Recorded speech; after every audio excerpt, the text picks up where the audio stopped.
Yaa garee shahadaa qajeelcha dhalootaa ibsa ifa diinii ati burqaa hayyootaa. Waamatta dhugatti halkaniif guyyaanii siin ifa argaaraa abda dhaloonnini. Yaa garee shahadaa qajeelcha dhalootaa ibsa ifa diinii ati burqaa hayyootaa.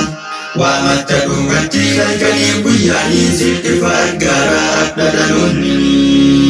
Hintinni booqannee duubattiin deebinee diinii facaasurraa abdii hin murannee.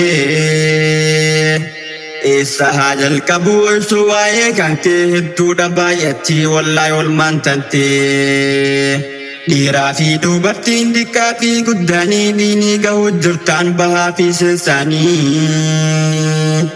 Diiguudhaaf kaatanii godoo wallaalummaa facaasu jirtanii kunoo islaamummaa. Waa hedduu jedhanii qeeqaaf arrabanii garee kana diiguuf walitti duulanii. Bu'aasaa kan garree hammeenyaan odeessaa garee shaadaa jechuun barqartuu hawaasaa.